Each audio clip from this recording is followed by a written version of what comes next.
I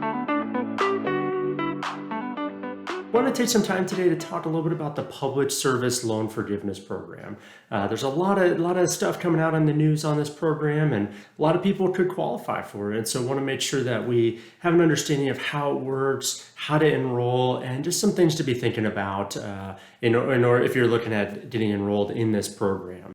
If this is your first time joining us, welcome. My name is Michael Foley. I'm a certified financial planner and student loan professional, and I'm also the son of two doctors. And lifestyle creep is all about meeting healthcare workers where they're at in their finances, and really hoping to inspire you to live more humble and quiet lives. Let's start off with how do you qualify for the program? So there's really 3 steps that you need to hit. You need to hit all 3 in order to make sure that you're qualifying for the Public Service Loan Forgiveness Program. So you have to have the right types of loans, you got to be in the right repayment plan, and you got to be working at the right employer for 120 months. It doesn't need to be consecutive. So let's break those down. So we got to have the right types of loans. So what does that mean?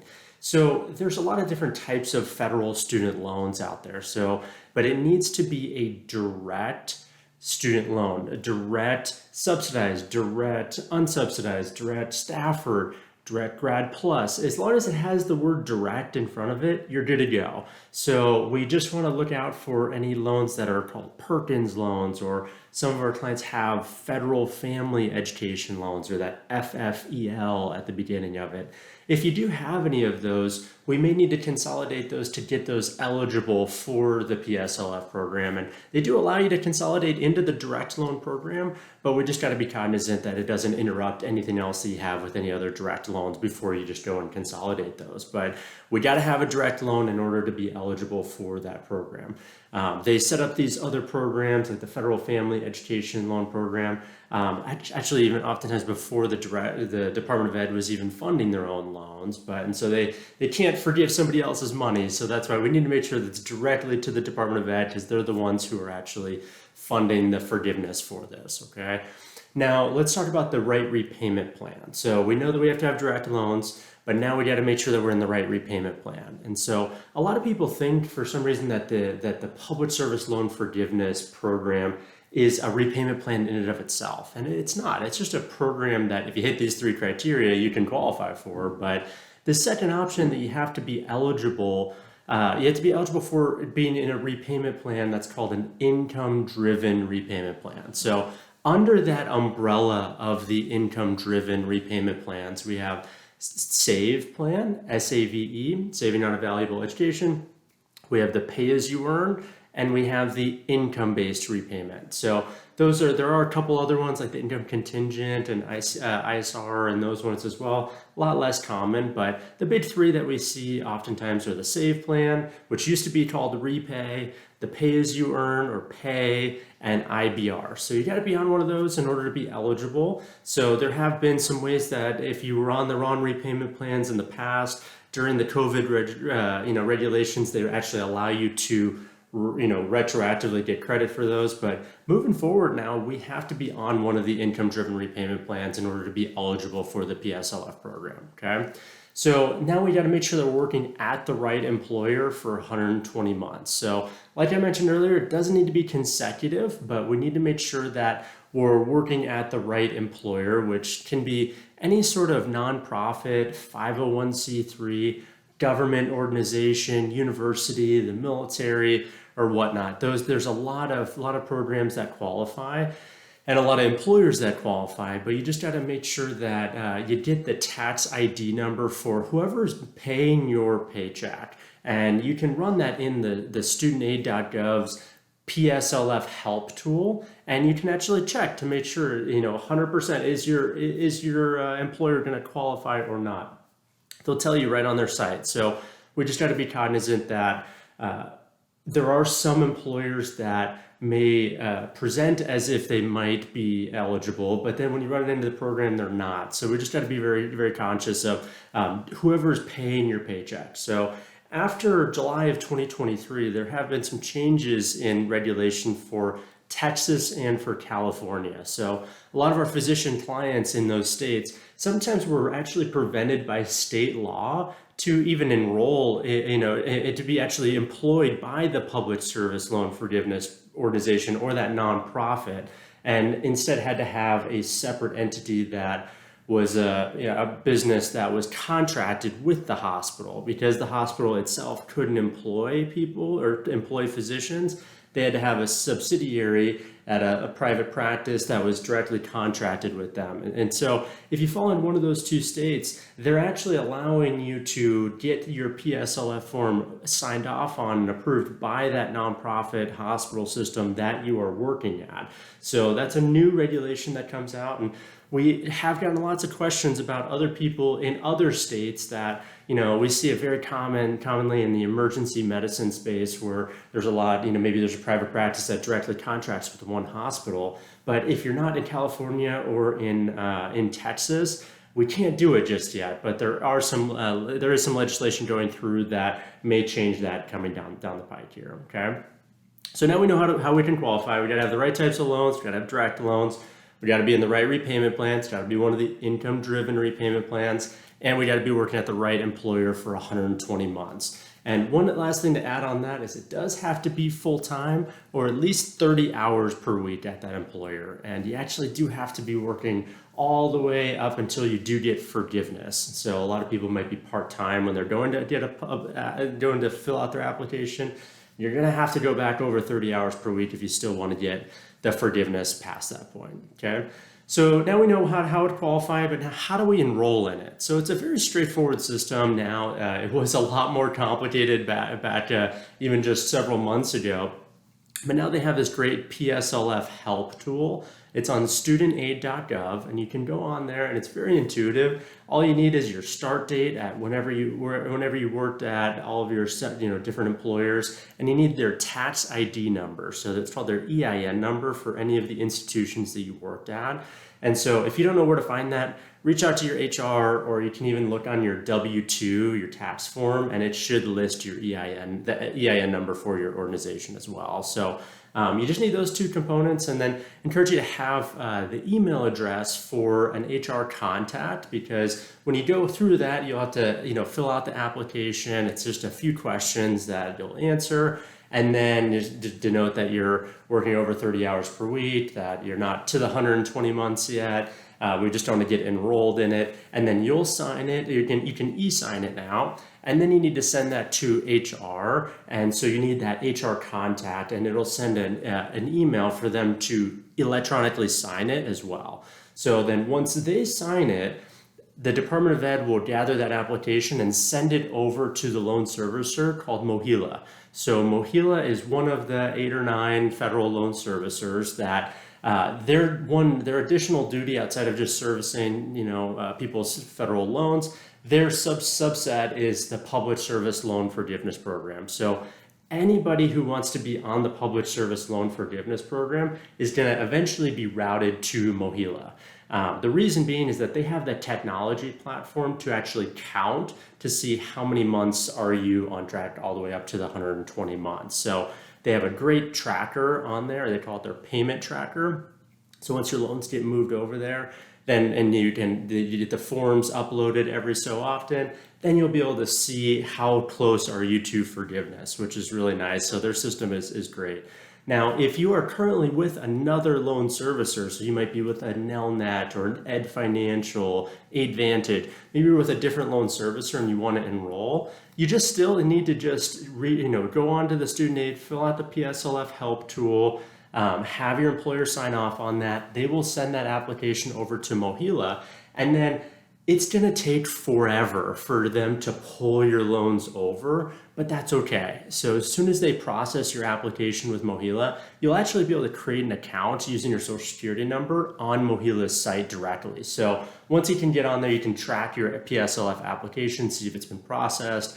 And then once they do pull your loans over, MOHELA will be your new point of contact for your loans moving forward. But we need to make sure that you're making your payments and everything, staying on that income-driven repayment plan. Everything is status quo with the other loan servicer. So, but don't worry if it takes a long time, because the only thing, you can still be getting credit, because one of the prerequisites for the PSLF program is not that you have to be at MOHELA, right? It's that you have to have the right types of loans, the right repayment plan, and be working at the right employer for 120 months. So they can backdate and, retroactively give credit to you, even if you were at a different loan servicer. So no stress, but we do want to make sure that you do eventually get all of your loans moved over to MOHELA, okay? Now, let's talk about some other things to think about with this PSLF program, because when you look at some of these numbers and you look at how much forgiveness we could potentially get for many of our clients, it's pretty astounding. And it's really easy to just say, all right, this is the no-brainer path. Let's just put all of our eggs in that basket. But we have to look at a couple different things. But when we're looking at the holistic view of this program, the goal is to pay the least amount possible to get the most loans forgiven at the end of the 10 years. So that goes against every ounce of your being when it comes to debt repayment, because effectively in some payment plans, we're helping our clients to accrue more interest because we want to have them have a lower payment in order to get more forgiveness at the end of the day. So we got to remember that this is a game that we got to play. And so traditional debt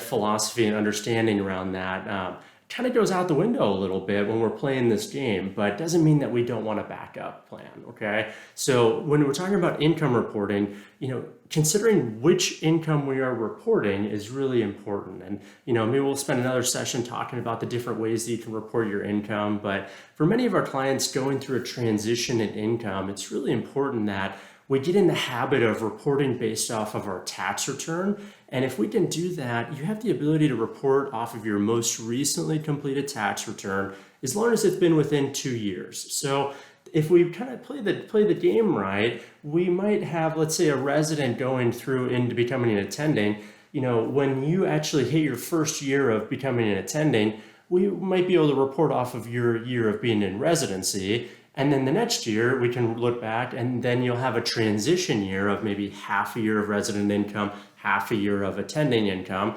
So we'll have a split year there. And then the third year out, we're going to have to actually report your full attending income. So what did that do? That just all of a sudden gave us 2 more years while you're actually earning an attending salary. We're reporting and making payments based off of an artificially low payment. So that's one strategy that we can look at to really extend how long we can report off of the lowest income possible, so we can get the maximum amount of forgiveness through this program, okay? But, when we're looking at this too, we want to make sure we have backup plans. So having an investment hedge is going to give you a lot of peace of mind with this, so that we can know, hey, let's play the game. There's a good outlet. This is a good case for us. We have potential for a great outcome here.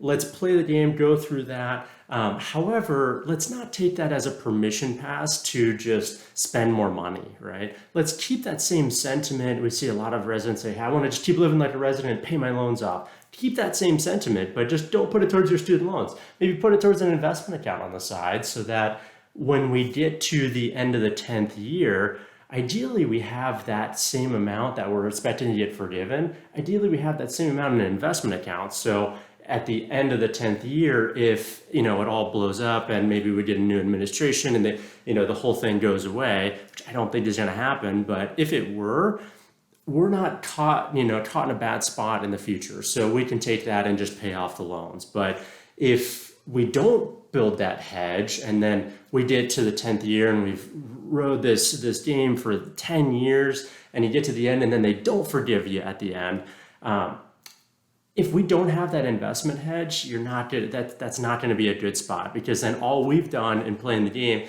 is effectively help you accrue more interest, and then we're starting from square one at the 10th year, which is not a good spot. So make sure that we're playing this game appropriately, but building some backup hedges, okay?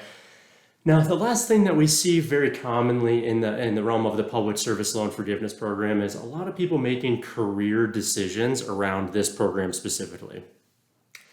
Add this to your pros and cons list, but this should not be the fulcrum by which you make your decision of where you're going to work in your career. This is a program that is run by Congress, and this can be changed at any point. Like I said, do we think that they're going to do away with the whole program? No. But can they? Yes, right? And so we don't want to be sacrificing all of your years of hard work into working maybe at a place that you shouldn't be working maybe for your career. And we want to make sure that you're putting yourself in a position to continuing to better what you're needing to be doing in your career. The PSLF program should be ancillary to that, and it could be a big component to really help drive that. However, again, we don't want to take it as a permission pass to just spend less money. Or oftentimes we even see people taking a salary that is less than another place that they really want to be working because it has the public service loan forgiveness program. But let's say, for example, we have, let's say an OBGYN that, maybe can be earning about $400,000 at a private practice, but chooses to work at a nonprofit hospital system and is making $300,000. So now there's $100,000 difference between their two options here. But the private practice doesn't have the PSLF program, but the nonprofit does have the PSLF program eligibility. Well, if you only have a couple $100,000 of loans outstanding, your break even there is only a couple years, right? And so maybe a little bit longer when you factor in taxes. But we got to remember, don't go make less money to try to get more loans forgiven. It's not a good science. The way that you get the most forgiveness is you make the least amount of money possible, but that's not a good recipe for the rest of your financial plan. So keep that in the back of your mind throughout, okay? So hopefully this helps give you a little bit of an overview of the PSLF program, give you some things to think about. Hopefully you know some next steps to enroll in that plan if that's appropriate for you. Doesn't hurt for you to get enrolled, even if you're not sure if you want to go this direction or not. Definitely something to be considering. So again, thanks so much for the time, and hope this is beneficial for you guys, and we'll hope to see you in the next session. Thanks so much.